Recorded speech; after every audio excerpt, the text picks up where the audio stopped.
Thank you very, very much for having me here today. Can you sign language all of that, Patois? All right. So, I'm not so sure why you invited me of all persons. And while I sat beside Minister Johnson Smith, I said to her, Jesus, I'm finally nervous. I hope I will do justice to all the women and girls of Jamaica and the wider world. Let me first start by welcoming our guests from the EU and from the United Nations and the country teams that are here present who continue to do excellent work. Your Excellencies, ladies and gentlemen, and let me single out many distinguished ladies I'm seeing in the audience. I recognize many of you, and you continue to be an inspiration to me so that I can do my own small part in setting an example for young girls of Jamaica, the Caribbean, and hopefully one day to the rest of the world. It is an honor to be back at the University of the West Indies, and it's a special feeling to be invited to share my thoughts on something other than accounting, auditing, or finance. I still use a little bit of politics. The subject matter at hand is not the most pleasant of issues. I sat there, and I was not the only one shedding tears. It is one of the issues that I am absolutely passionate about, since I've considered it critical in my own role as a woman in leadership, not only in this country, but as I travel and represent Jamaica wherever I may roam. I hope you will therefore bear with me for just a few minutes as I take an unorthodox but very logical route to the discussion around gender equality, starting with a book I grew up to cherish and I still hold very dear. It's called the Bible. Yes. Anybody remembers the Bible? I'm sure there are many of you who are Bible scholars, capable of expounding on religious matters with greater authority and skill than I can. But permit me to reflect on a scripture for a moment. My mind goes back to a famous woman who was caught committing adultery. You know her very well. She was not named, but somehow her actions have made her infamous. Like many, I had read that story many, many times, and I often wondered to myself whether she was committing adultery by herself. As far as I knew, I didn't think it was so possible. There would have needed to be, surely in my estimation, even in those days, a man involved with her for it to have qualified as adultery. But she was the only one about to be stoned. Not that they were both about to be stoned, since it must have been two people. She, and only she, was brought before Jesus Christ to be stoned for committing this awful act. I further stretched my imagination. I wondered to myself, could any of those ready to stone her have included her own lover? Yes, I started with the Bible as a point of reference, since it has long been the moral standard for us here in Jamaica, for many of our families, for many of our couples, and for many in our society. We follow the teachings of the Holy Bible, but unfortunately, for some, the practices that were common during those holy days when Jesus walked were most unfair to women. And some of those practices were even at that time downright violent. This may well have been based on the cultural peculiarities as well as some biases in the contemporary interpretation of the ancient precepts. The unfortunate reality, though, is that the practice of violence towards women often has this philosophical foundation in the formal teachings by our religious leaders, community leaders, and our framers of social behavior. These deeply embedded psychological and I am tongue twisting. These deeply embedded physiological and psychological misdirections have not been easy to erase from our thinking in much the same way that we grew up accustomed to, and many still remember it, having the slave master's whip at our back, which I'm sure in that time was painful. But though painful, it has actually remained in our culture long after slavery. Slavery has been abolished, but do many of us still beat our children? I remember I was beaten as a child. My mother said it didn't make me any worse. This is why I turned out so well today. And growing two boys, from time to time, I have felt very strongly that they would do very well with a good slap. But as time has gone by, I myself have learned that that is not the solution. Our Bible told us anecdotally, don't spare the rod and spoil the child. However, we, as time has gone by, learned that this is not the way. So ladies and gentlemen, I sort of look back and wondered about this issue of beating, this issue of aggression and violence. And I thought for a moment, this is really an issue of power, an issue of the dominant party exercising control in all respects over the weaker party. Likewise, soon the context, I don't know what's going on with this thing, of domestic violence with the dominant player exercising power over the subordinate or powerless party has just become a cycle in Jamaica going on and on and on. And I'll tell you, we spend most of our time at church or in school and probably even less so at home. Many of our children in Jamaican schools were subjected to their teacher, the dominant player, slapping them around at school because you do not have any sense. You are misbehaving. And many of our children who found themselves to be the stronger right at the level of being a child became what? A bully to the weaker children in their class. But then, I am not a psychologist. I am actually very convinced of the role that some long-standing institutions have played in either directly or indirectly, consciously or unconsciously, perpetuating violence in general and subsequently against our women and our children.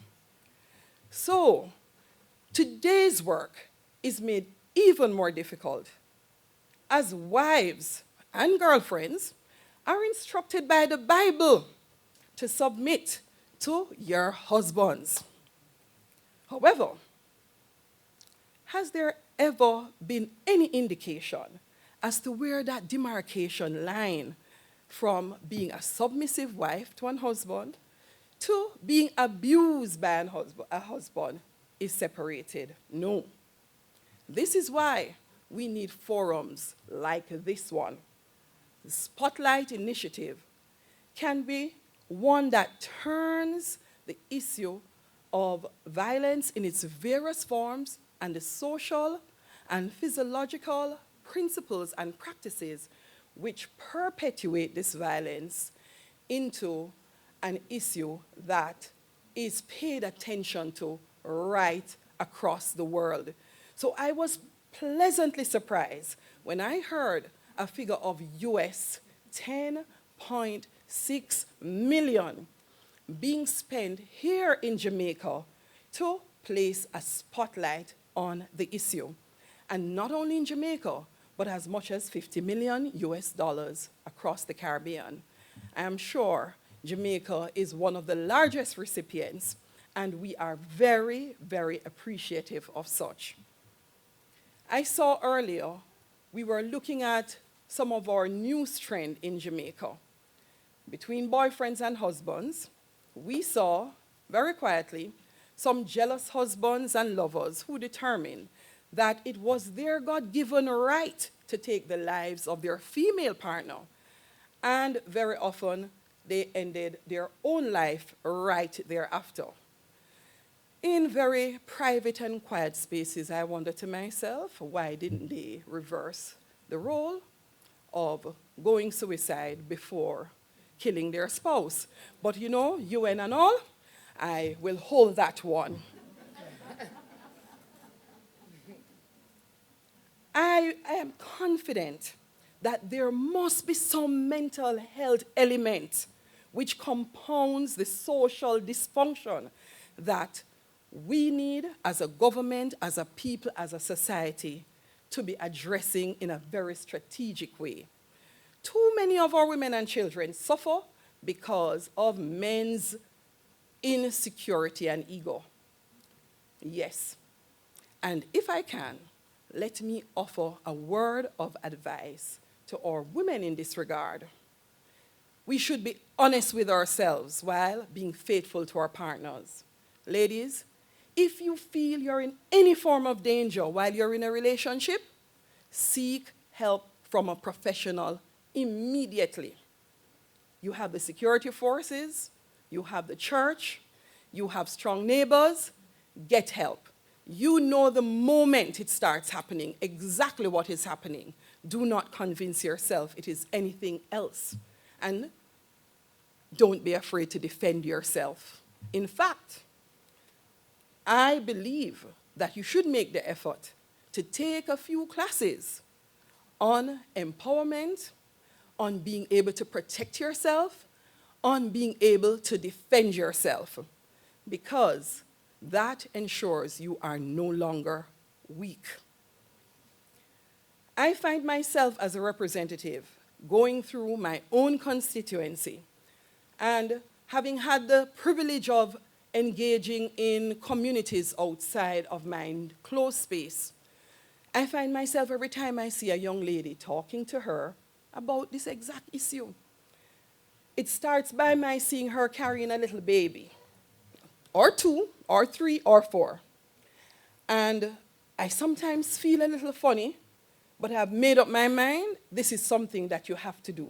I call them, say, come here, come aside. I'm encouraging you not to have another child until you have completed your studies, until you have gotten a job, until you're independent. Because you cannot place yourself in a position where you have no independence and a man thinks he can own you. So, where is the baby father? Many times, nowhere to be found. My encouragement continues to be one young lady at a time. Make yourself strong. Make yourself independent.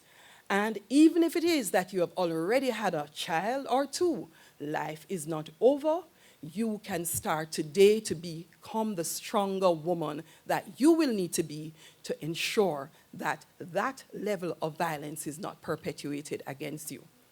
And many do not say thanks, but I'm praying that if not tomorrow, not the next year, many years after that, they will look back and say, that was sound advice, and I'm happy I followed that advice.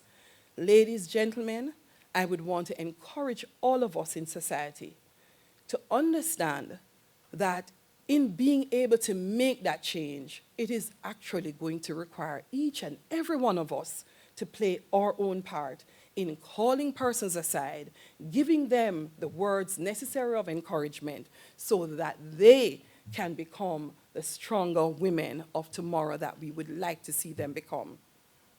So, ladies and gentlemen, if we're going to stem this cycle of violence against women, the responsibility is ours to insist on educating our children. We have to bend that tree when it's young in a different way. Teach our children. educate them that violence of any form is absolutely unacceptable.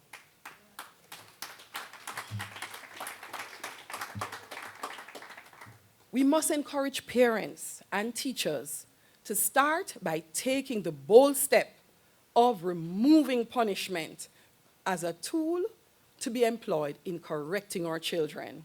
Yes, we must as a society. Let me ask you this question. What will a child learn who has had the experience of being beaten into submission? Will he or she try in a similar way? And we saw it in our first presentation. Will they try in a very similar way to be the same type of adult? How will they resolve conflicts? So when you look at Jamaica and we look at our own crime problem, yes, much of our problem is gang-related. Much of our crime is gang-related. But what is very serious about it is much of it is not. It is actually violence that stems from how we practice dealing with conflict resolution right at home. So domestic violence not only perpetuated against women and children, but because of that cycle of not being able to teach our families how to deal with violence, that is perpetuated against every single member of the family. So we have grown up with a society that can literally place on a table a significant portion of our issue with crime on the issue of not having placed the spotlight on the violence against our women and our children.